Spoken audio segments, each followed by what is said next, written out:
어두워진 세상길을 찬양드립니다. 어두워진 세상길을 주님 없이 걸어가다 나의 영혼 어두워졌네.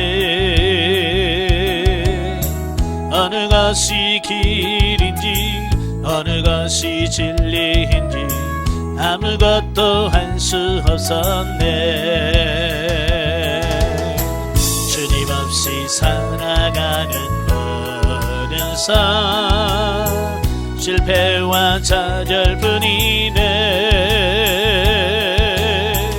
사랑하는 나의 주님 내 영혼 눈을 뜨게 하소서. 열려라 해바다 열려라 눈을 뜨게 하소서. 죄악으로 어두워진 나의 영혼을 나의 눈을 뜨게 하소서.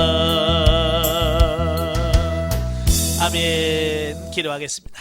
은혜로우신 아버지, 우리 영의 눈을 열어주셔서 살아계신 하나님의 역사하심을 보게 하시고 우주 만물을 통해서 하나님의 섭리를 깨달아지는 역사가 있도록 도와주옵소서. 오늘 베드로후서의 말씀을 같이 나눌 때 우리 지각을 열으셔서 알게 하시고 생각나게 하시고 깨닫게 하옵소서. 시종을 주님께 맡기오며 우리 구하신 예수 그리스도의 이름으로 감사하며 기도합나이다. 아멘. 예, 이 시간 우리 교재 89페이지입니다. 89페이지를 보시면 베드로후서의 본문 예를 보도록 하겠습니다. 자, 1장을 보면 문안 인사와 경건생활 권면 및 집필 동기와 재림의 확실성에 대한 변증의 내용이 나오는데요. 자, 1절과 2절은 문안 인사입니다. 본서의 첫머리를 여는 본 단락은 서신서의 전형적인 머리만 양식을 따라서 수신자와 발신자를 밝히고 난 후 베드로가 수신자들에게 축도로서 문안 인사를 한 내용을 기록을 하고 있어요. 자, 베드로는 자신을 가리켜서 뭐라고 소개하냐면 예수 그리스도의 종과 사도로 소개를 하고 있어요. 자, 여기서 종이라고 하는 말은 헬라어로 둘로스라고 하는 말인데요. 이 둘로스라고 하는 말은 주인에게 완전히 예속된 비천한 노예를 가리킬 때 쓰는 용어입니다. 예, 그러니까 베드로는 예수님과 자신의 관계를 어떤 형제 이런 관계가 아니라 주인과 종의 관계로 인식하고 있다라고 하는 어떤 이런 부분들을 보게 돼요. 자, 그래서 그때 당시는 노예 제도가 있었잖아요. 그지? 이런 노예 제도가 있었고 이 종은 주인을 위하여 생명까지도 바칠, 어쩌면 주인이 죽으라면 죽는 신용까지 해야 되는 어떤 그런 상태라고 볼 수 있겠죠. 예, 그래서 이 말은 베드로는 철저하게 하나님을 주님을 위하여 헌신하고 섬긴다라고 하는 부분을 여기서 표현한 말이죠. 자, 오늘도 가끔 보면 우리도 그랬잖아요. 목사님들이 우리는 주의 종입니다 라는 말을 씁니다. 근데 말은 종인데 종으로서의 사역을 안 하시는 분들이 너무 많아요. 예, 우리가 종이라고 고백했다면 정말 종의 신분으로 사는 그런 삶이 되셔야 돼요. 그래서 자신의 순교를 앞둔 베드로가 철저하게 자신을 겸손케 하고 자신의 생명을 주께 온전히 의탁하는 하나님께 대한 절대 신뢰의 뜨거운 신앙 상태에 있음을 짐작시켜 준다. 예, 오늘도 우리는 다 주님의 종이라고 하는 사실 인식하시고 정말 열심히 최선을 다해서 하나님을 섬겨가시는 저와 여러분이 되셔야 될 줄로 믿습니다. 자, 다음으로 수신자를 소개하는데요. 우리 하나님과 구주 예수 그리스도의 의를 힘입어 동일하게 보배로운 믿음을 우리와 같이 받은 자들이라고 소개를 하고 있어요. 자, 이는 3장 1절에 나타난 바 베드로전서와 동일한 수신자인 소아시아 지역의 여러 교회 성도들을 가리키는데요. 자, 그런데 베드로가 그들을 가리켜서 이와 같은 특별한 호칭을 사용하는 것은 뭐냐? 본서의 핵심 주제인 말세에 크게 준동하여 교회 존립을 자체를 위협하는 이단의 공격을 대처하기 위한 가장 중요한 성도의 자세가 구원의 주체이신 성부와 또 성자로 말미암아 주어지는 구원의 진리에 대하여 바른 믿음을 갖는 것임을 보여주기 위한 것이다 라고 하는 겁니다. 예, 많은 사람들이 왜 이단이나 이런 이단 사설에 넘어가느냐라고 하는 거예요. 왜? 뭐 여러 가지 이유가 있겠습니다만은 베드로가 생각했을 때는 바로 삼위일체 하나님에 대한 구원의 진리를 바르게 이해하지 못한 데서 온다라고 봤다는 거예요. 예. 그래서 이 진리를 바르게 깨닫기를 원했다라고 하는 사실이에요. 우린 예수 그리스도와 삼위 하나님의 그 구원의 은혜만이 우리를 온전하게 구원할 수 있다. 이걸 인식하라 그 말이에요. 자, 끝으로 축도에서 베드로는 이런 바른 믿음은 구원의 주체이신 성부 하나님과 예수 그리스도의 구속에 대한 바른 지식에 근거한 것이며 이로서만 참된 의와 평강을 풍성히 누리게 됨을 보여주고 있다. 자, 3절부터 11절까지면 이제 경건과 성결의 삶을 권면하는 내용이 나와요. 자, 베드로전서는 그 외부적으로부터 박해와 고난을 받고 있는 성도들에게 인내하고 그런 모든 환경을 이기고 극복할 것을 권면하는 내용이 주로 다루고 있어요. 자, 그런데 이 베드로후서는 그 성결한 삶에 대해서, 경건과 성결한 삶에 대한 부분을 강조를 하거든요. 자, 왜냐?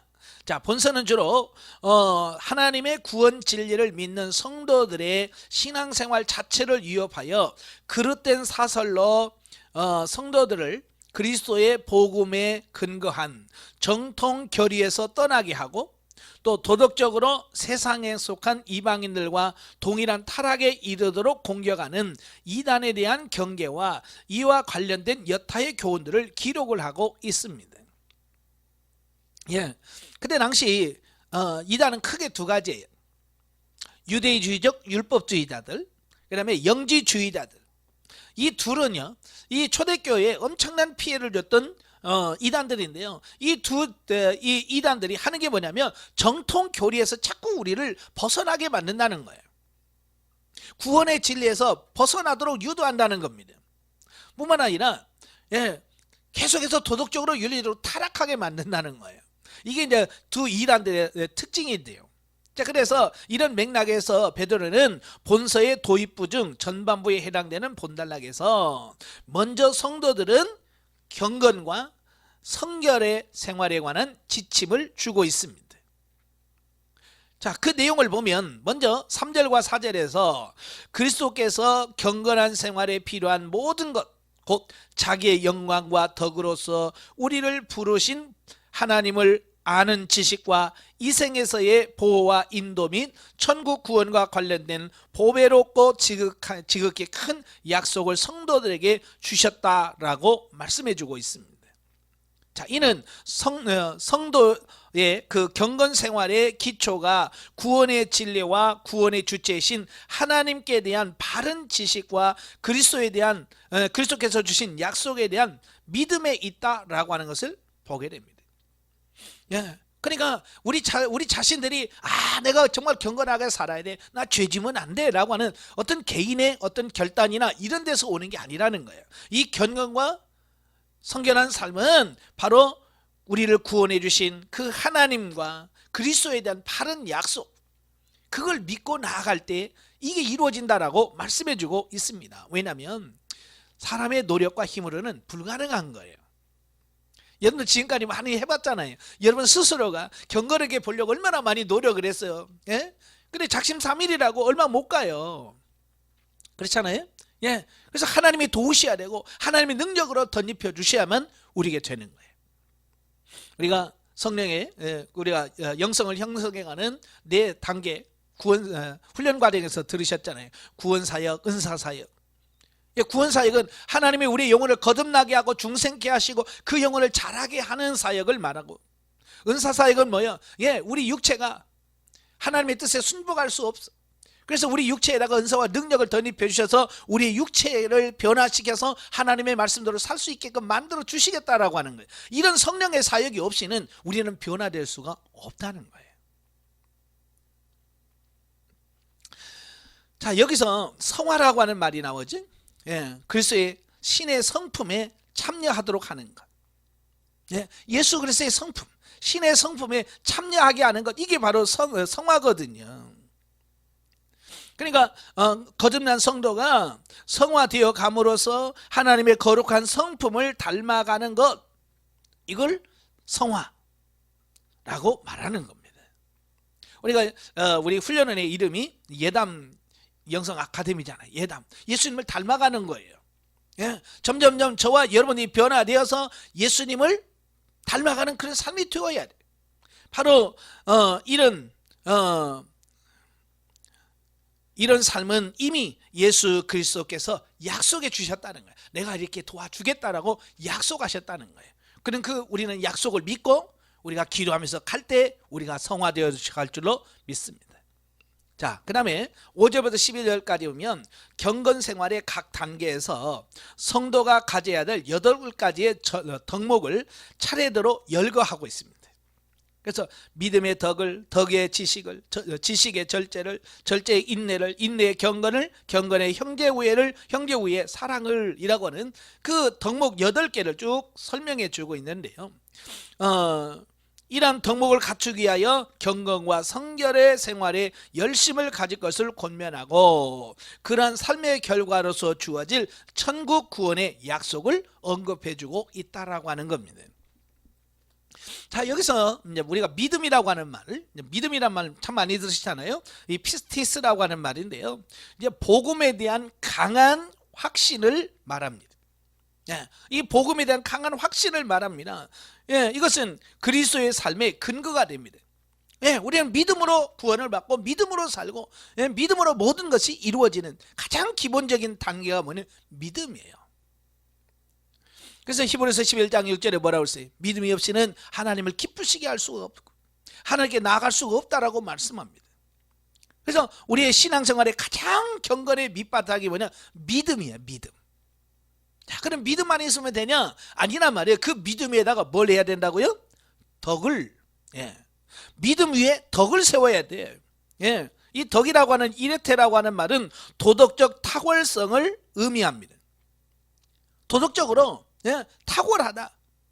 이게 세상 사람들과 다른, 이건 뭘 말하냐? 윤리적 삶의 변화를 의미합니다. 옛날 그 모습이 아니라 이제는 윤리적으로 변화되어서 새로운 삶을 살아야 된다라고 하는 것을 보게 됐죠. 그러니까 난 믿어, 난 믿음 있어 라고 하는 데서 그치면 안 되고 그 믿음을 기초로 해서 뭐예요? 변화된 삶이 반드시 따라와야 된다라고 하는 말씀을 하고 있는 거예요. 자, 그럼 변화만 되면 되냐?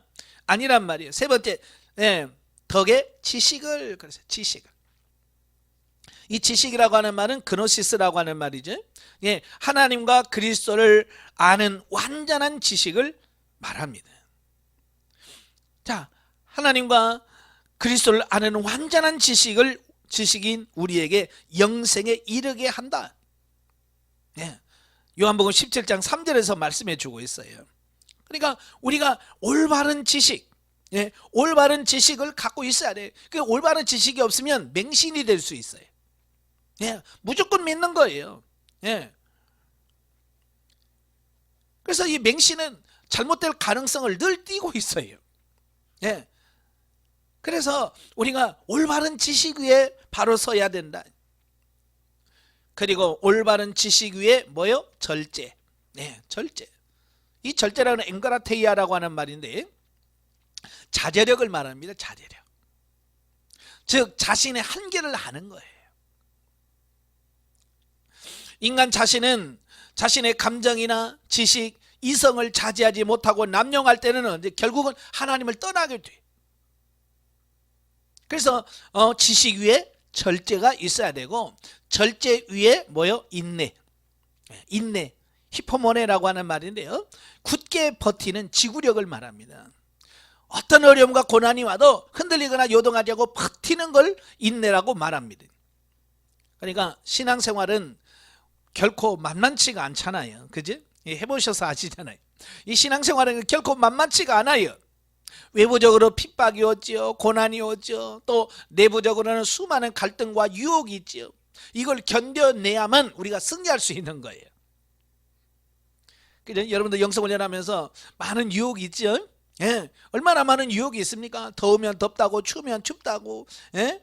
놀러 가야 될 것도 많고, 예? 얼마나 많은 유혹이 있습니까? 근데 그걸 굳게 버텨내는 인내가 있어야 돼.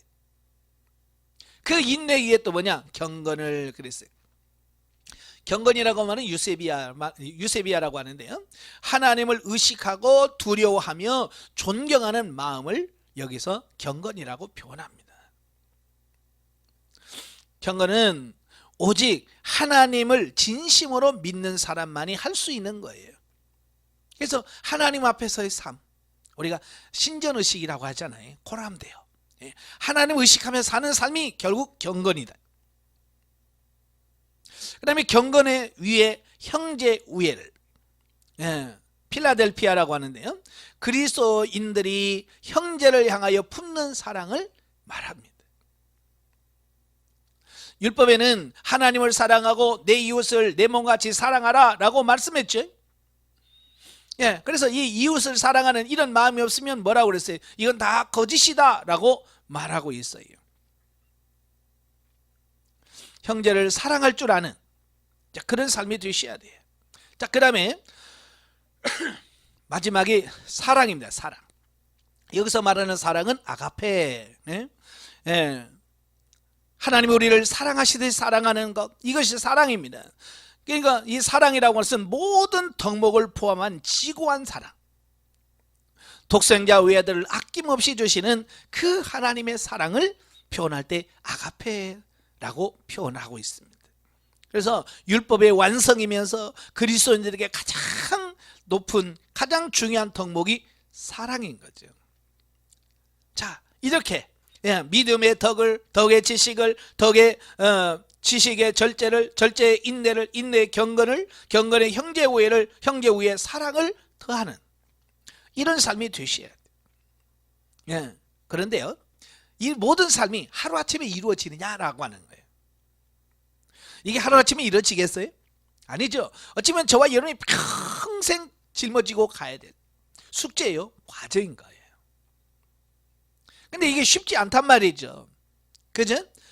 그래서 이를 돕기 위해서 영성훈련이라고 하는 과정을 통해서 이런 부분들이 되어 가지도록 돕고 협력하는 거고요. 또 여러분들에게 교회에서 목회자를 세우고 교회를 세워서 그 성도들을 양육해서 이런 과정들을 거쳐가도록 하는 이 부분이 필요하다라고 하는 겁니다. 그래서 교회가 세워지는 거고 또 훈련원이 존재하는 이유다라고 하는 겁니다. 여러분도 이걸 잘 기억하시고요, 이런 삶이 여러분의 삶 속에서 실제가 되어지고 여러분의 맡기는 약물이들을 바로 이렇게 변화시켜가는 여러분들이 되어야 될 줄로 믿습니다. 자, 12절부터 15절까지 보면 본서 지필 동기를 설명하고 있어요. 자, 본문에서 본서는 본서 지필 동기를 크게 두 가지로 말씀하고 있는데요. 첫째는 성도들이 비록 앞에서 제시한 바와 같은 교훈과 진리를 알고 있으나 그것을 항상 생각하게 하기 위해서다. 그러니까 많은 분들이 그래요. 이걸 지식적으로 알고 있는 것만으로서 나 다 알아라는 표현을 많이 씁니다. 근데 이 성경을 보면 아는 것이 중요한 게 아니란 말이에요. 그것이 삶으로 나와야 돼. 근데 이게 삶으로 나오려고 하면 어떻게 해야 돼요? 이걸 잊어버리면 안 되고 늘 기억하고 그 말씀 살려고 하는 노력이 필요하다라는 사실입니다. 그래서 시편 1편 2절에는 주야로 묵상해라. 하나님 말씀은 주야로 묵상하고, 신명기에서 6장 6절에 마음에 새겨라라고 표현하고 있는 겁니다. 그래서 우리는 이 베드로도 바로 이것을 계속해서 생각나게 하는 거예요. 생각나야 우리가 살아갈 거 아닙니까? 그죠? 우리가 가끔 그러잖아요. 왜 안 했어요? 잊어버렸어요. 깜빡했습니다. 잊어버리면 우리가 못 살아요. 기억하셔야 돼. 둘째는 자신의 교훈을 문자로 기록하여 남겨둠으로써 자신이 죽은 이후에도 당시의 성도들뿐만 아니라 후대의 모든 성도들이 필요할 때마다 항상 그 교훈을 읽고 생각할 수 있도록 하기 위해서다라는 겁니다. 그러니까 베드로 역시 사도 바울처럼 자기 자신이 죽을 날이 얼마 남지 않았다는 걸 아는 거예요. 이제 자기 생이 얼마 남지 않았다는 것을 예상하고 있습니다. 그리고 자기가 죽은 다음에 그 성도들을 어떻게 바로 세울까, 여기까지 고민하는 거예요. 보통 보면 뭐 죽을 건데 뭐 내가 이렇게 생각할 수 있잖아요. 그죠? 그렇지만 그렇지 않다는 거예요. 진실한 사람은 다 뭐예요? 후대를 생각하는 거예요. 그래서 모세는 후계자로 여호수아를 세울 뿐만 아니라 신명기를 기록을 해서 백성들에게 주므로 그들이 자기가 죽고 난 이후에 가나안 땅에 들어가서 어떤 삶을 살아야 되는가라고 하는 부분을 지침을 주잖아요. 여호수아 역시 자기가 죽기 직전에 그들을 이스라엘 백성을 세겜에 모아놓고 그들에게 세겜 언약을 세우잖아요. 예? 너희가 하나님을 믿기 싫거든 우상을 섬기라. 나와 내 집은 여호와만 섬기겠다. 그러니까 백성들이 아니라 우리도 하나님만 섬기겠습니다. 좋다. 그러면 언약을 세우자. 이렇게 자기가 죽고 난 이후까지도 계획하는 거잖아요. 베드로도 마찬가지예요. 자기도 이제 얼마 남지 않았어요. 그런데 자기가 죽으면 끝이 아니라 자기가 죽고 난 이후에도 계속해서 그 신앙과 믿음을 유지하게 하도록 하는 어떤 그런 부분이 필요했던 거예요. 그래서 이 베드로후서를 기록했다라는 거예요. 16절부터 21절까지 보면 그리스도 재림의 확실성에 대한 변증입니다. 자, 본단락에서 베드로는 성도를 교리적 오류로 미혹하는, 특히 그리스도의 재림을 부인하는 이단의 공격에 대비해서 그리스도의 재림의 확실성에 대하여 변증을 해주고 있습니다. 참 사회가 어려우면 이단들이 많이 생겨지는데요. 그 이단들이 주로 뭘 가지고 자꾸 공격을 하냐면 이 종말론, 종말론을 가지고 미혹한다고 말이에요. 그러니까 이런 부분에서 우리가 분별력이 확실하지 않으면 많은 성도들이 미혹될 수밖에 없다는 거예요. 그래서 본문에서 그리스도의 재림의 확실성에 대한 두 가지를 변증하고 있어요. 첫째는 베드로 자신이 직접 변화산상에서 주의 영화로운 모습을 목격했으며 성부 하나님께서 그분을 당신의 사랑하는 아들이요 당신의 기뻐하는 자라라고 칭하심으로 존귀와 영광을 주시는 소리를 들었다라고 하는 겁니다. 즉 베드로는 자신이 변화산상에서 목격한 바 예수 그리스도는 분명히 존귀와 영광을 받으실 제2위 성자 하나님이시며 그분 자신이 직접 재림을 약속하셨기 때문에 그리스도의 재림은 확실하다라는 증거를 갖고 있다라고 하는 거예요. 자, 이건 뭐냐? 자기 자신이 실제로 변화산상에서 경험한 부분을 가지고 증명을 하고 있는 겁니다. 예, 그러니까 우리가 신앙생활하면서 자기 자신의 경험이 굉장히 중요한 거죠. 그죠? 내가 이랬어, 내가 이렇게 확실히 봤어, 들었어라고 하는 이런 확신들이 필요한 거죠. 두 번째는 그리스도의 재림의 확실성은 구약의 예언들도 증거하고 있다라고 하는 거예요. 즉 베드로는 구약 전체에 나타난 메시아에 관한 예언들이 예수 그리스도에 의하여 분명히 성취되었고 이 성취는 그의 재림의 확실성을 보증한다라고 하는 사실이에요. 자, 여기서 베드로는 자기 자신의 경험도 있지요. 예? 경험도 있지만 자기 자신의 개인적인 체험보다는 뭘 강조합니까? 하나님의 말씀, 구약에서 예언하고 있는 말씀들을 더 강조하고 있음을 우리가 잘 기억을 하셔야 돼요. 그러니까 개인적인 체험은 어디까지나 주관적이고 부분적일 수 있어요. 그죠? 예. 그래서 성경은 변함없는 진리인 거예요. 그래서 내가 아무리 거창한 경험을 했다 할지라도 기록된 하나님의 말씀, 성경보다 위에 설 수는 없는 거예요. 항상 하나님의 말씀이 최고예요. 그렇죠? 그래서 하나님의 말씀에 근거하고 있지 않은 어떤 경험들은 가치가 없는 거예요. 말씀과 일치되어야 돼. 그래서 우리가 꿈을 꾸든 환상을 보든 제일 먼저 우리가 해야 될 게 뭐냐면 이 성경에서 가르치는 진리와 일치가 되느냐, 이걸 보셔야 돼요. 이걸 보지 않으면 우리가 쉽게 넘어갈 수 있는 겁니다. 자, 그리고 이에 덧붙여서 그리스도의 그 재림에 관한 구약 예언들을 마음속에 깊이 새겨두되 사사롭게 예언을 해석하지 않도록 주의를 주고 있다라고 하는 겁니다. 그러니까 성경은 하나님의 말씀이기 때문에 우리는 절대적으로 신뢰해야 되겠죠. 예, 하나님의 말씀이기 때문에 우리가 신뢰해야 돼요.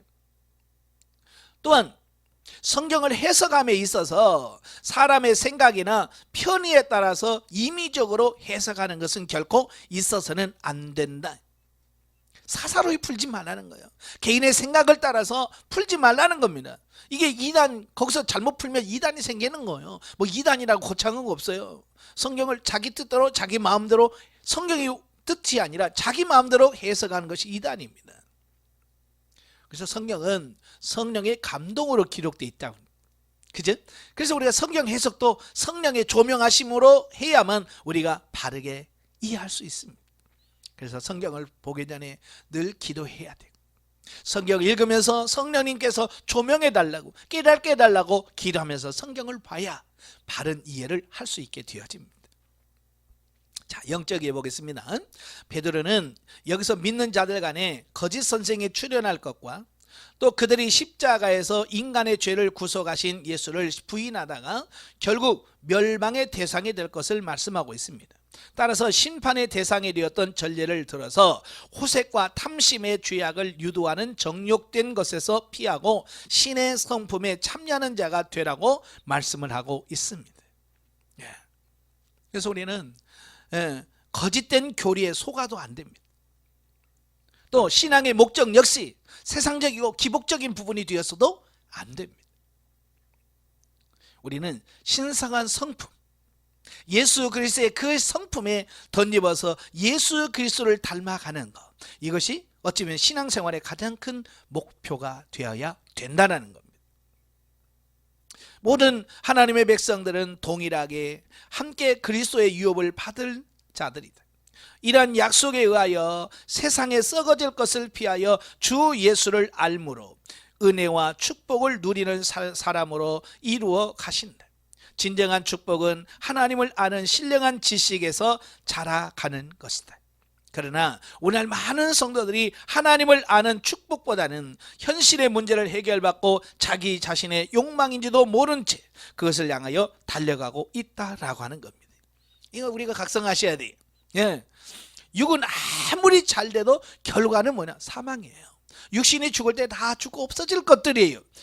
그래서 우리가 죽고 썩을 것을 위해서 살 것이냐, 아니면 영원한 것을 위해서 살 것이냐라고 하는 이 부분을 우리가 구분하시고 분별할 수 있어야 돼요. 그리고 우리 삶 속에서 이걸 잘 적용하시는 저와 여러분이 되셔야 됩니다. 2장으로 가죠. 자, 2장은 이단의 정체와 특성, 또 이단에 대한 심판의 확실성 및 이단의 불의에 대해서 설명을 하고 있는데요. 1절부터 4절까지 보면 거짓 교사의 정체 및 속성에 대해서 말씀해 주고 있어요. 자, 본단락은 성도의 신앙생활에 치명적인 영향을 주는 거짓 교사, 곧 이단의 정체와 특성 및 이단의 사설에 대하여 논박을 하고 있는 본서의 본론 2장 1절부터 3장 13절까지의 1년 기사의 계시 부분으로 이미 도입부인 1장 3절부터 21절에서 암시하였거니와 성도에 대한 이단의 2대 공격 목표는 첫째는 도덕적 탈선, 도덕적으로 탈선하게 만드는 거고요. 더 나아가서 정통 교리에서 이탈하게 만드는 겁니다. 이게 이단들의 2대 공격 목표입니다. 자, 여기 보면 이 거짓 선지자들이 등장을 해요. 이 거짓 선지자는 참 선지자와 대조가 되는 사람이죠. 이들은 하나님으로부터 보내심을 받지 않았음에도 불구하고 스스로가 뭐예요? 자기 자신이 하나님의 이름으로 거짓을 말하는 사람을 지칭해서 거짓 선지자다라고 말하고 있어요. 그래서 신명기 18장 20절에 봐도 하나님께서 보내지 않았음에도 불구하고 그들이 하나님께서 보냈다고 거짓말하면서 거짓을 말하는 사람이 거짓 선지자들이에요. 자, 이 거짓 선지자는 구약에도 있었고요, 지금 오늘날에도 여전히 존재하고 있다라고 하는 것입니다. 더 나아가서 말세가 되면 이런 사람들이 우후죽순으로 나타날 것을 말씀해 주고 있습니다. 그래서 이 마지막 때에 이 거짓 선지자들에 대한 분별력이 매우 중요합니다.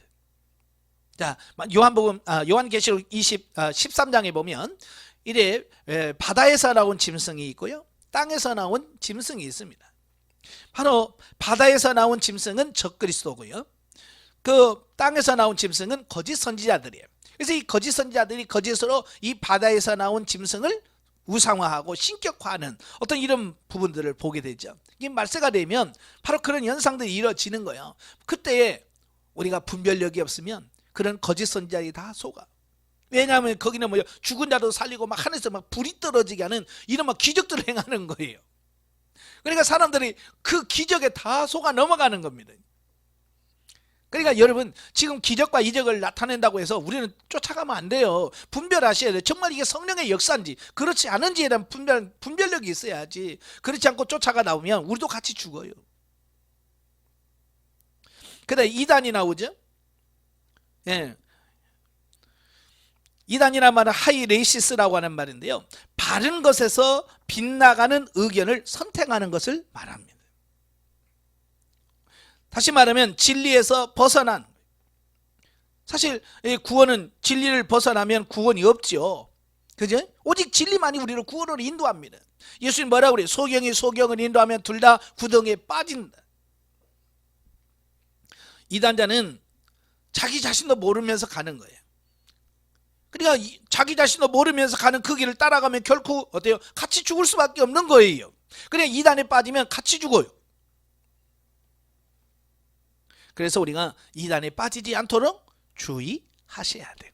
여러분뿐만 아니라 여러분의 맡겨진 양무리들이 이런 이단에 넘어가지 않도록 하셔야 돼요. 그래서 이단은 도덕적 탈선과 정통교리에서 이탈케 하고, 특별히 예수 그리스도의 재림을 부인하게 만드는 것입니다. 그래서 베드로는 본론에서 이러한 이단의 실체와 그들의 죄악상 및 이단 사설의 허구성과 그들에 대한 하나님의 심판의 확실성을 밝히 드러내므로써 성도들이 이들을 분명히 깨닫고 올바른 신앙생활을 위한 경계의 지침으로 삼도록 했다라고 하는 겁니다. 그래서 우리 목회자들은 성도들에게 이단에 대한 이런 정보를 제공해야 되고, 이단이 이런 게 있습니다 라고 이단에 대한 교육도 해야 되고, 우리가 믿어야 될 그 바른 진리, 그죠? 우리가 이건 믿어야 됩니다 라고 해서 우리가 바른 진리를 선포해야 되는 책임이 있습니다. 그럼 두 가지를 잘 하셔야 돼요.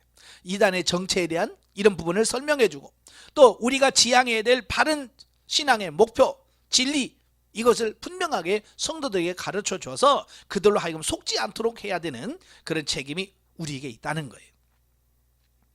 자, 이런 맥락하에서 본론에 대한 일종의 서론격인 본문에서 베드로는 거짓 교사 곧 이단의 출현에 대하여 예고를 한 후에 이단의 정체와 속성에 대해서 언급을 하고 있는데요, 먼저 본문에서 언급된 이단의 정체는 첫째, 언젠지 모르게 교회 안에 몰래 들어와 거짓 교사 노릇을 하는 중에 또 다른 이단, 곧 멸망케 할 이단을 가만히 끌어들이는 자다라고 말합니다. 그러니까 본문에서 베드로는 마치 거짓 교사와 이단이 서로 구별되는 것처럼 말합니다. 그러나 실상 이들은 동일한 부류이고, 다만 거짓 교사들은 마치 밭의 가라지처럼 언젠지 모르게 교회 안에 들어와 표면적으로 성도들과 동일한 신앙생활을 하며 또 선생이 되어서 다른 사람을 가르치는 자들이고, 이단은 그 후에 거짓 교사들에 의하여 끌려들여진 것이라는 차이가만 있을 뿐이다. 이 베드로서를 정확하게 이행하고 있는 이단이 신천지예요. 그죠? 그래서 그들은 불러들여서 추수꾼이라는 이름으로 그들을 훈련시킵니다. 그래서 각 교회 안에 들어가게 만드는 겁니다. 그죠? 그래서 나는 신천지여라고 말하지 않아요. 자기 신분을 철저하게 속입니다. 그래서 교회에 들어가서 최선을 다해서 열심히 봉사하고 섬깁니다. 인정을 받습니다. 그래서 자리를 잡으면 어느 사이에 또 자기 편들을 하나씩 끌어들여서, 그래서 교회 전체를 신천지화 시키는 그런 작업을 하는, 이들은 그냥 성경을 참 기가 막히게 연구를 많이 한 사람들이에요. 꼭 이 베드로에서 말하는 이 말씀과 똑같이 하고 있어요. 그래서 우리가 정신을 바짝 차리셔야 돼요. 둘째는 그리스도의 구속교리를 부인함으로써 스스로 임박한 멸망을 자초하는 자들이다 라고 말씀해 주고 있습니다. 그래서 정통 교리와 신앙을 거부하고, 그 다음에 사신주를 부인하고, 여기서 사신주라고 하는 것은 뭐예요? 예수 그리스도가 인류를 구원하신 구세주라는 사실을 자꾸 부정하게 만듭니다. 예수가 아니야. 예수 자리에 자꾸 뭔가를 집어넣어요. 그래서 예수 아니야, 이만희야. 예수 아니야, 박태선이야. 그래서 자꾸 그리스도 자리, 사신주의 자리에 사람을 자꾸 집어넣어. 이게 이단의 특징들이에요. 세 번째로 하나님의 심판을 두려워하지 않는다는 겁니다. 마치 자신들이 하나님의 심판을 받지 않을 것처럼 산다. 이게 뭐예요? 교만인 거예요. 성경은 누구나 다 심판받는다고 말씀했잖아요. 그죠? 누구나 다 심판을 받게 돼 있어요. 심판을 면제받을 자 아무도 없습니다. 그리고 이단의 속성에 대하여는 첫째는 도덕적으로, 특히 성적으로 극도로 타락한 행위를 일삼는다라고 말합니다. 거기 보면 호색이란 말이 나와요. 이 호색이라고 하는 말은 온갖 종류의 반복되는 성적 회gin을 가리키는 것입니다. 이것은 보통 이방 종교들, 이방 종교들의 특징 중에 하나입니다. 그러니까 이방 종교에 보면, 그 이방 종교의 신전에서 보면 여사제가 있고 남사제가 있고요, 남창이 있어요. 그래서 실질적으로 이런 이단의 신전에 들어가면 이런 성적인 타락이 조장되고 있는 겁니다. 바로 이런 부분들을 그대로 어때요? 교회 안에 끌어들이는 겁니다. 우리가 잘 아는 것처럼 통일교는 피가름이라고 하는 들어보지도 못한 이상한 교리들을 가지고 들어와. 그 다음에 JMS 정명석이 계속해서 감옥에 들락달락 하잖아요. 뭐 때문에 그래요? 젊은 여대생들, 처녀들을 강간하고 성추행하고 이런 것 때문에 들락달락 하잖아요. 어째 사람들은 그런 게 안 보일까? 그 미혹되면 그런 게 전혀 보이지 않는 것 같아요. 그럼에도 불구하고 또 감옥에 들어가도 또 나오면 또 가서 영접하고 또 이런, 참 그 사람인지 그 빠진 사람들이면 참 이해가 안 되죠, 여러분. 또 신천지 이만희도 보면 그렇잖아요. 자기 부인이 직접 있어요. 근데 김땡땡이하고 마치 부부처럼 살고 요즘엔 또 헤어졌다고. 이런 희한한 일들이 벌어지는 겁니다. 그러니까 이 이단들은 항상 호색, 성적인 타락이 같이 가요. 이런 특징들이 있습니다. 그 다음에 둘째는 자신의 탐심을 채우기 위하여 자신들이 지어낸 사설로 성도들을 미혹한다는 거예요. 그러니까 이 거짓 이단들은요, 항상 그 최종점의 호색과 뭐가 되는 탐심. 탐심도 뭐예요? 물질에 대한 탐욕이 나옵니다. 그러니까 거짓 교사와 이단의 목적은 결국은 뭐냐? 돈이에요. 물질이에요. 그래서 그들은 뭐예요? 처음에는 물질 강요 안 합니다. 우리는 11조 같은 거 없어요. 우리는 헌금 같은 거 없어요. 그래요. 그잖아요? 그렇지만 어때요? 좀 더 들어가면 어때요? 11조가 아니라 10의 9조를 원합니다. 나중에는 뭐요? 재산 헌납을 원해요. 그래도 안 되면 어때요? 강매시키는 겁니다. 그래서 그들이 나오는 교리, 어떤 CD, 어떤 책들을 막 파는 겁니다. 그리고 CD 같은 것도 하나이면 몇만 원씩 파는 거예요. 폭리를 취하는 거죠. 그 다음에 더 들어가면 뭐야? 이제는 노동 착취예요. 신천지도 보면 그렇잖아요. 그 전도사라고 해서 그 안에 들어가서 일하는 사람들, 하루에 열 몇 시간씩 일하면서 한 달이라고 주는 월급은 10 몇만 원. 10 몇만 원씩 준대. 그 뭐요? 그만한 노동력을 어때요? 착취하는 거잖아요. 그러니까 아주 교묘한 방법과 사설로 끝까지 속은, 그러니까 이단에 들어가면 패가망신 하는 거예요. 가정이 파괴되고 갖가지 이유를 들어서 가정을 파괴시킵니다. 그래서 이단이라는 게 우리가 경계할 이유가 바로 거기 있는 거예요. 자기만 그냥 빠져서 지옥에 가는 것이 아니라 자기로 인하여 많은 사람들까지도 같이 망하게 만든단 말이에요. 자, 4절부터 10절 전반부에 보면 거짓 교사에 대한 심판의 확실성을 말씀하는데요. 베드로는 본문에서 이단의 종교적 도덕적 타락성을 언급하기 이전에 먼저 이단에 대한 하나님의 심판의 확실성에 대하여 언급을 하고 있어요. 많은 사람들이 심판 같은 거 없어 라고 주장한다면, 근데 베드로는 아니야, 반드시 심판이 있어, 근거를 내가 대줄게 하면서 성경적 근거를 대줍니다. 그 근거가 첫째가 뭐예요? 천상에서 하나님께 대하여 범죄한 천사들, 곧 사단들과 그 수하의 마귀들이 천상에서 쫓겨나는 심판을 받았고, 또 최후의 심판날에 영원한 형벌을 받을 것이 작정되어 있다라고 설명을 해주고 있습니다. 여기서 말하는 천상의 그 천사들은 누굽니까? 예, 하나님께서 이 천지를 창조하기 전에 하나님의 수종자는 영적 존재를 지음받았어요. 그는 하나님을 섬기며 하나님께 영광을 돌릴 수 있는 존재로 지음받았어요. 그러나 그들이 교만해서 하나님을 대적합니다. 그래서 그들은 쫓겨납니다. 그들이 누구예요? 사단들이거든요. 예. 계시록에 보면 그들은 영원한 무적행에서 철저한 하나님의 심판을 받게 될 것이라고 말씀해 주고 있습니다. 봐라, 천상에서도 범죄하고 타락하면 심판이 있다. 천상에도 있어요. 그러니까 지상에도 있다는 거예요. 하나님의 심판은 분명하다는 거예요.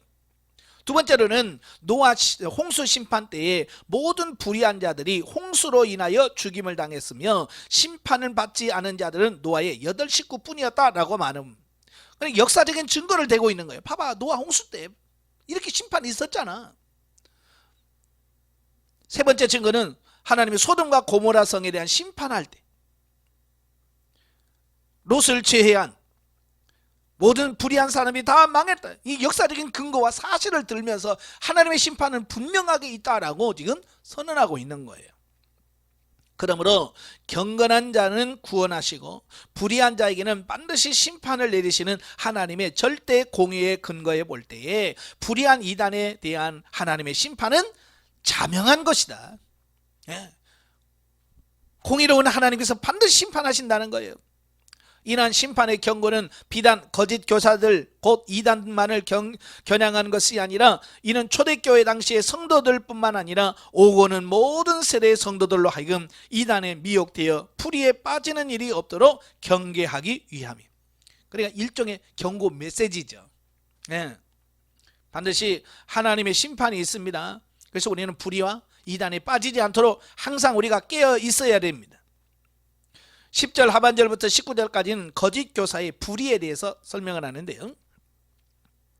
이들의 그 이단들의 도덕적 타락상에 대해서 조목조목 언급을 하고 있어요. 첫째, 이단은 그 본성 자체가 교만하다는 거예요.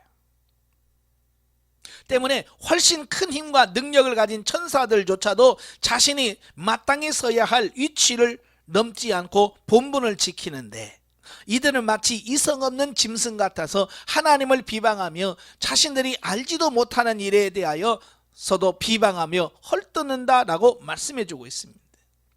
여러분, 그 천사들, 특별히 가브리엘, 미가엘 이런 천사들이 있잖아요. 얼마나 대단한 천사들입니까?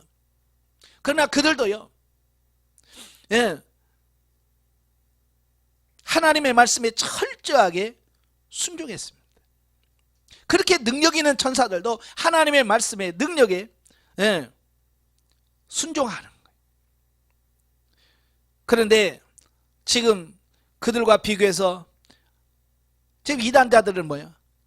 아주 능력도 없고 힘도 없어요. 그럼에도 불구하고 마치 이성 없는 짐승 같아서 하나님을 비방한단 말이에요. 하나님을 이길 힘도 없어요. 능력도 없어요.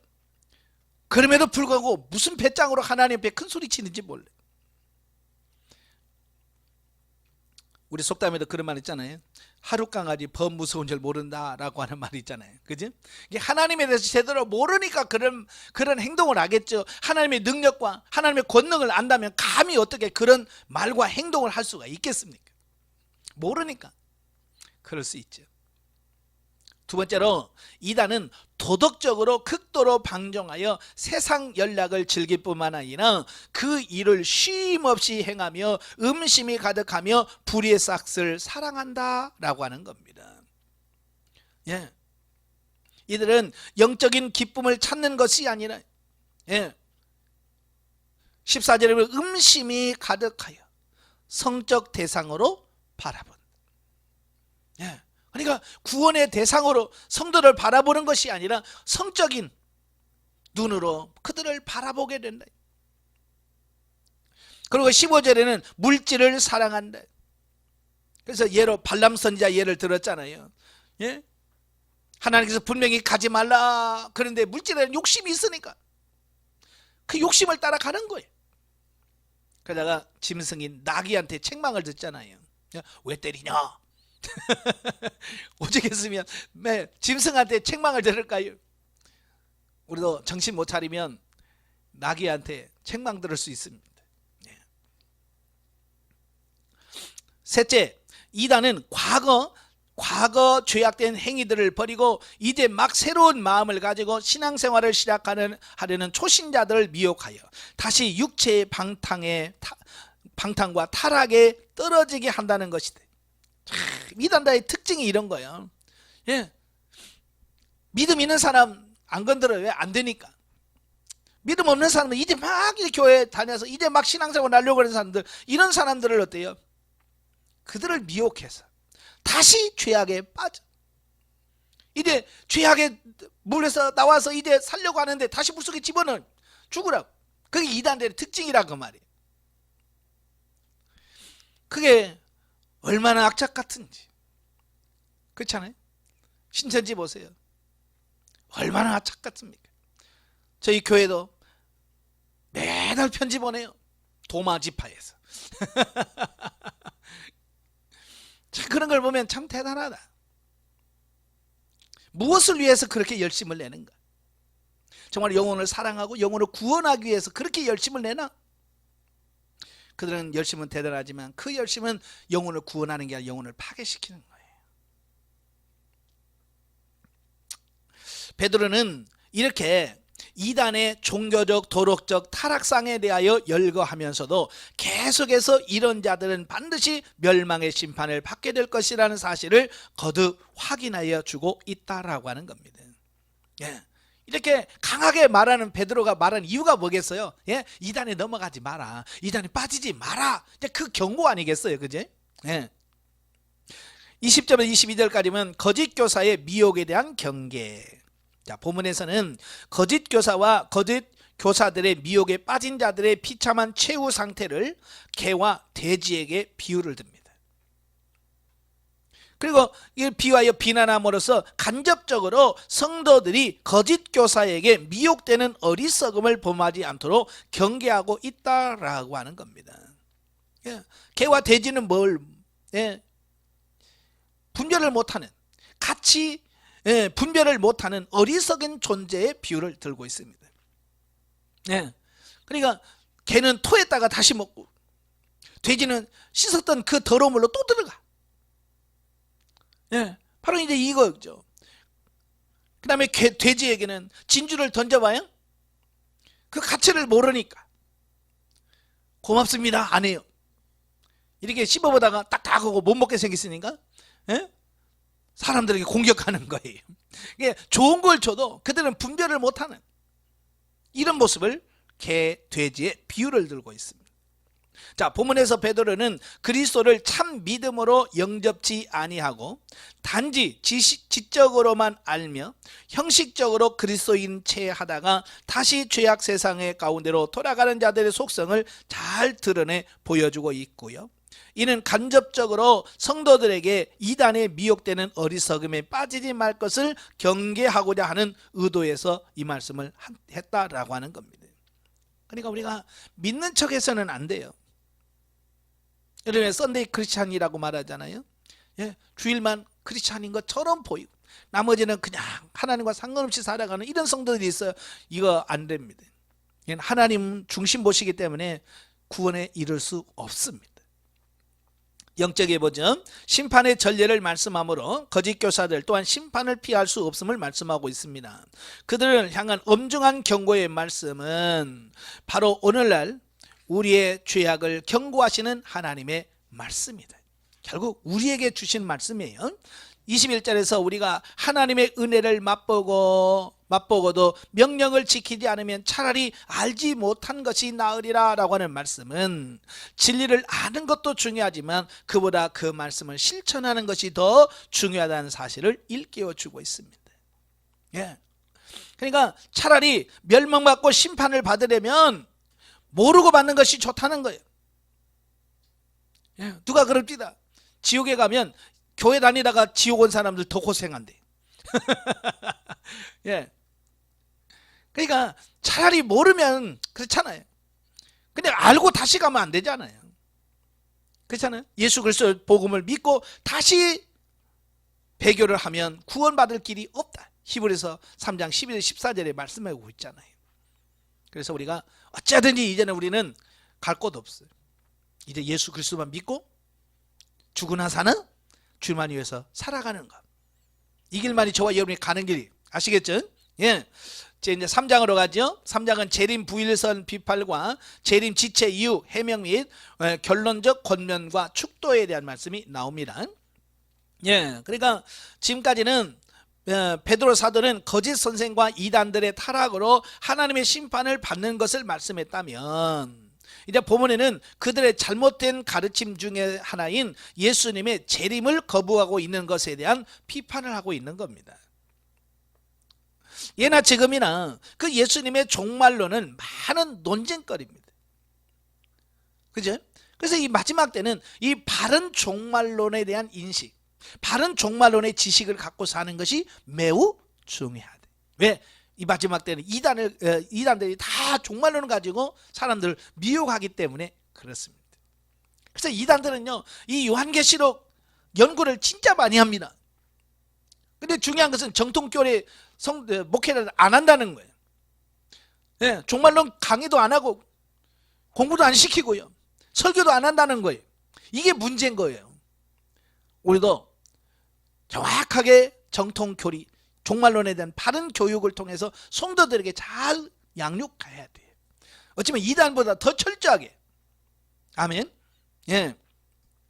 1절부터 7절까지 보면 그리스도 재림 부임설에 대한 비판입니다. 본단락과 다음 단락에서 베드로는 이단의 그릇된 사설 중 특히 그리스도의 재림 부인설에 대하여 비판을 하고 이러한 이단 사설의 영향을 받아서 그리스도의 재림이 늦어지고 있다고 생각하는 성도들에게 그에 대하여 해명을 해주고 있습니다. 예. 자, 베드로는 그리스도의 재림에 대하여는 구약시대의 선지자들이 분명하게 예언을 하였거니와 또 주님께서도 직접 사도들에게 분명히 말씀하셨다는 사실을 밝혀주고 있습니다. 그러니까 구약의 예언, 또 예수님이 직접 사도들에게 가르친 이 말을 통해서 뭐예요? 재림은 확실하다, 이걸 지금 말씀하고 있는 거예요. 예. 이어 천지 만물이 조상적부터 변함없이 존속되어 있음을 들어서 그리스도께서 재림하사 세상을 심판하신다는 주의 말씀을 거짓이라고 주장하는 그리스도 재림 부인설에 대하여 다음과 같이 설명하고 다음과 같이 비판하고 있습니다. 그러니까 그 재림 부인설을 하는 사람들이 봐봐, 이 천지를 창조한 이후에 똑같잖아. 산이 똑같이 있고 강이 똑같이 있다. 이 상은 지금까지 무너진 적이 있냐? 예? 자, 이걸 변함이 없다, 만물의 변화가 없음을 비유를 들어서 하나님 예수님의 심판은 없다, 재림은 없다라고 주장합니다. 여기에 대하여 첫째, 하늘과 땅이 본래 하나님이 말씀으로 창조하신 것이라는 사실이 그리스도의 재림과 세상의 종말에 관한 구약의 예언과 주의 말씀이 분명한 진리임을 입증한다는 것이에요. 그는 창조주 하나님께서 말씀으로 천지를 창조하실 수 있었다면, 그렇잖아요? 빛이 있어라, 말씀을 하신 게 빛이 있어요. 말씀으로 창조하셨어요. 또한 말씀으로 그것을 폐할 수 있음을 보여주기 때문에, 여러분, 말씀으로 창조하셨으면 말씀으로 폐할 수 있다는 거예요. 지금 베드로가 지금 그걸 얘기하고 있는 거예요. 예, 이 천지 만물이 말씀으로 창조되었다면 말씀으로 심판할 수 있다는 얘기예요. 두 번째로, 이미 노아 때 하나님이 홍수로 세상을 심판하는 사실이 또한 이것을 입증한다는 사실이에요. 예, 많은 사람들이 하나님이 지금까지 심판한 적 없잖아. 자, 그랬을 때 왜 없어? 노아 홍수 시대에 하나님께서 물로 세상을 심판한 적이 있다. 역사적인 사실이다. 이걸 얘기하고 있어요. 또 셋째, 현재 하늘과 땅이 그대로 있는 것도 주께서 말씀으로 그것을 보존하고 계시기 때문이며 세상 끝날 경건치 않는 자들을 심판하실 때 그것들은 없어질 것이라는 사실입니다.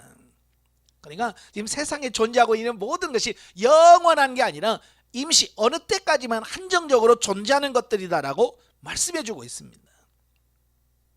이처럼 거짓 교사의 가르침은 주로 하나님의 말씀에 근거하기보다는 세상적인 지혜에 근거하여 성도들을 미혹합니다. 이런 현상은 초대교회 당시보다 훨씬 과학과 인문주의적 철학이 발달한 현대에 와서 더욱 두드러집니다. 지금은 과학시대라고 그래요. 그래서 모든 것을 과학으로 풀려고 합니다. 근데요, 과학은 어찌 보면 오류가 제일 많은 것이 과학이에요. 많은 분들은요, 과학이 맞는 걸로 생각하는데요, 제일 오류가 많은 게 과학이에요. 우리가 많이 경험했잖아요. 뒤집어지는 과학, 이게 얼마나 많습니까? 옛날 천동설에서 지동설로 바뀌었잖아요. 그것도 과학이에요. 바뀌잖아요. 요즘은 더 그렇잖아요. 뭐 한때는 뭐가 좋다고 그랬다가 또 뭐가 또 나쁘다고 했다가. 저는 커피를 안 마십니다만은 커피에 대한 부분도 한때는 막 몸에 안 좋다, 먹지 마라, 그래서 막 한참 몸이 안 좋다 그랬다가 또 언제는 또 이거 먹으면 또 몸에 좋다고 한쪽에서 해서 하루에 몇 잔까지는 괜찮다, 또 그러다면 또 뒤집어져서 안 좋다, 뭐 이런 얘기를 얼마나 많이 뒤집어집니까? 진짜 과학이라는 것은요, 손바닥 뒤집히지 뒤피는 게 과학이에요. 근데 많은 사람들이 그런 과학이 완전하다고 생각하는 거예요. 그래서 성경까지도 이 과학의 잣대로 자꾸 돼.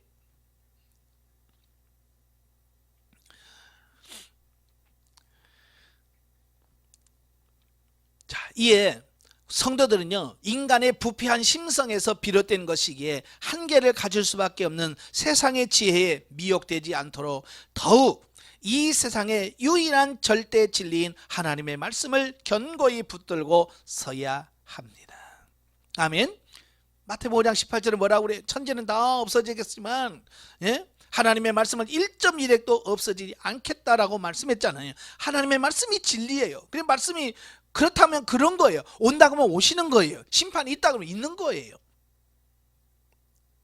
이처럼 애써 그리스도의 재림을 이단들이 부인하는 이유는 세상 끝날에 있을 하나님의 심판에 대한 두려움 때문이라는 사실이에요. 여러분, 두려움이 없다면 그런 반응을 하지 않을 거예요. 그들은요, 이 심판에 대한 두려움이 있어요. 근데 두려움이 있기 때문에 일부러 이런 부분을 부인함으로 말미암아서 그 두려움에서 스스로가 벗어나려고 하는 이런 시도를 하는 거예요. 마치 이런 거예요. 제가 어렸을 때 밤길을 걸어가면 무섭잖아요. 이런 도시도 아니고 제가 사는 시골이잖아요. 지금은 가로등도 있습니다만 옛날에는 가로등이 어디 있어요. 그렇죠? 꼭 저희 어머님이 새벽에 저를 심부름 시킵니다. 예전에는 뭐 서울에 뭐 결혼식이나 가면 첫차 타고 가야 돼요. 근데 지금은 다 뭐 핸드폰에 알람이 있지만 옛날 그런 것도 없어요. 저희 작은 집이 어디냐면 이 제 너머에 있어. 그 사람 혼자 이렇게 겨우 걸어갈 수 있는 길이 있는 그 꼬부랑 산길을 산과 산 사이를 꼬부랑꼬부랑 해갖고 올라가야 돼. 전설에 가면 호랑이 나오는 굴도 있어요. 그걸 새벽 4시에 깨워가지고 떡바리가 작은아버지 깨워서 빨리 가자고 그래. 그 새벽 4시에 자다 일어나가지고 비비고 그 꼴짜기를 가는 거예요. 얼마나 무서워요. 낮에 가도 무서운데. 깜깜한데. 그러면 이제 막 무서우니까 노래 부르죠. 막. 찬송가 가서 막 뭐 2~3등 불렀다 찬송이 안 이어지는 거야 이게. 왜? 그렇게 해서 무서움을 쫓으려고. 마치 지금 이단들이 바라가는 이유가 뭐냐면 재림을 두려워하기 때문에 어떻게 하는지 그걸 막아보려고 하는 시도예요. 그래서 보통 보면 그래요. 죽음을 두려워하기 때문에 나 죽어도 괜찮아, 나 괜찮아, 난 죽을 수 있어 이런다는 거예요. 바로 이단들이 그러고 있는 거예요. 두려움 때문에. 따라서 성도들은 이 같은 이단의 속뜻을 파악하여 그리스도의 재림과 세상 종말에 있을 하나님의 심판을 더욱 담대하게 선포함으로써 이단의 괴계를 파괴해야 된다. 아멘. 네. 8절부터 13절까지 보면 재림의 지체 이유, 해명과 재림 대망 권면입니다. 앞에서 거짓 교사들이 그 그리스도 재림 부인설에 대하여 비판한 베드로는 본문에서 그리스도께서 당장 재림하지 않고 지체하는 이유에 대하여 해명함과 함께 성도들에게 그리스도 재림 소망을 더욱 견고히 할 것을 권면하고 있습니다. 그러니까 초대교회 당시 많은 그리스도인들은요, 그리스도께서 머지 않은 때에 심지어 당대가 끝나기 전에 재림할 것이라고 생각하고 있었습니다. 이걸 임박한 재림론이라 그래요. 예, 금방 주님이 오신다. 자, 초대교회에서 그렇게 한 이유가 뭘까? 그렇게 한 이유는 아마 이 세대가 지나가기 전에 이 일이 다 이루리라고 하신 마태복음 24장 34절 말씀을 오해한 거예요. 이 세대가 지나가기 전에 다 이루리라고 하는 말씀, 또 당대의 성도들이 생각하기에 땅끝까지 복음을 전파라는 주님의 지상 명령이 어느 정도 성취된 것처럼 보였기 때문이다. 예. 그래서 바울을 통해서 저 스페인 서바나까지 복음이 전파됐어요. 로마 전 지역뿐만 아니라 아프리카 모든 지역까지 복음이 거의 전파된 것처럼 보였다는 겁니다. 또 뿐만 아니라 기독교에 대한 로마 제국의 대대적인 박해와 주께서 재림의 징조 중 하나로 말씀하신 이단의 극성스러운 활동 등이 있었기 때문에 많은 성도들에게는 그리스도의 재림이 자꾸 지체되는 것처럼 생각되었고, 심지어 그리스도의 재림이 없다는 이단 사설에도 귀가 솔깃하게 되었다는 것이다. 그러니까 그때 당시 이 사회 정황, 이 돌아가는 사회 상황이 예수님께서 말씀하신 마태복음 24장에 말한 말씀의 징조들이 다 맞아 떨어지는 것 같은 현상으로 보였다는 거예요. 그러니까 진짜 이거 다 그렇네 라고 해서 거기에 따라서 예수님이 금방 오실 것 같이 착각하는 어떤 이런 모습들을 보게 됩니다. 자, 오늘날도 마찬가지는 지진과 기근들이, 지진이 많이 일어나잖아요. 그지? 예전에 제가 어렸을 때마다 우리나라는 지진 안전국이라고 하는 말을 들었어요. 예. 우리나라는 지진이 일어나지 않는 안전국이라고 그래요. 지금 어때요? 안전국입니까? 아니에요. 1년에 몇 번씩 지금 지진이 일어나고 있습니다. 점점점 강도가 세져요. 이런 것을 보면서 우리가 아이고 야 때가 다 됐다라고 생각할 수 있어요. 그렇죠? 그러나 지진도 하나의 현상이지 그게 때가 정확하게 다 됐다는 표현은 아니거든요. 그러니까 이런 한 가지에 꽂히면 안 돼요. 아시겠죠? 네, 전쟁과 기근이 전쟁이 일어났다. 야 러시아하고 싸운다. 전쟁이 새가 말세다. 이렇게 할 수는 없는 거예요. 여러분 역사가 진행하면서 전쟁이 없었던 해는 거의 없어요. 지구 한쪽에는 어딘가는 전쟁하고 있습니다. 그러니까 단순하게 그걸 현상이라 그냥 꿰어 맞추는 식으로 해석을 하면 안 된다라고 하는 거예요. 그래서 베드로는 다음과 같이 세 가지 사실을 들어서 해명을 합니다.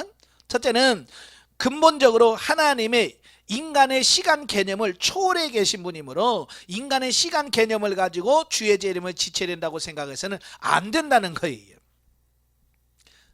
베드로가 뭐라고 해요? 1000년이 하루 같고 하루가 1000년 같다는 거예요. 그러니까 하나님의 시간과 우리 인간이 가지고 있는 시간적 개념이 다르다는 겁니다.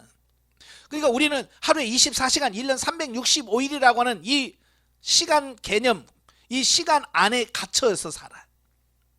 그죠? 그러나 하나님은요 이 시간과 공간을 초월해 계신 분이에요. 제가 인천에서 목회하는데 설교하고 있으니까 꼬마가 목사님 왜 하나님 몇 살이에요? 궁금하겠죠? 하나님 몇 살이냐? 그래서 하나님은 나이를 못 세. 왜요? 하나님은 우리와 같이 똑같이 이 시간 안에 갇혀서 사시는 분이 아니야. 설명을 애들이 잘 이해를 못하는 거예요. 오늘 어른들은 이해 못하는데 뭐. 그렇죠? 하나님은 이 시간과 공간을 벗어나서 초월해 계신 분이에요. 그러니까 하나님은 시간이 우리 시간, 우리는 1년 10년이 있지만 하나님은 시간이 없어요. 그러니까 우리 시간으로 우리는 조급해요. 왜? 우리는 기껏 살아봐야 70여 80 살고 죽을 인생이기 때문에 그 시간 안 되면 조급하다고 하면, 하나님은 근데 시간이 없기 때문에 하나님은 조급하지는 않으셔요.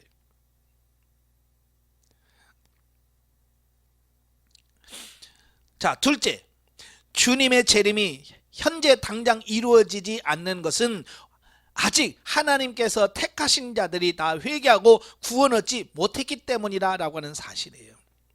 그러니까 하나님의 재림이 없어서가 아니라 지금 구원할 백성들의 수가 남아있다는 거예요. 지금도 그러잖아요. 아파트나 이런 데 건설하면 분양을 하잖아요. 그죠? 그래서 다 분양이 되면 분양 마무리가 돼요. 근데 미달되면 어때요? 분양 중 하고 계속 현수막 붙어 있잖아요. 왜? 미달되니까. 지금도 천국도 마찬가지예요. 미달돼.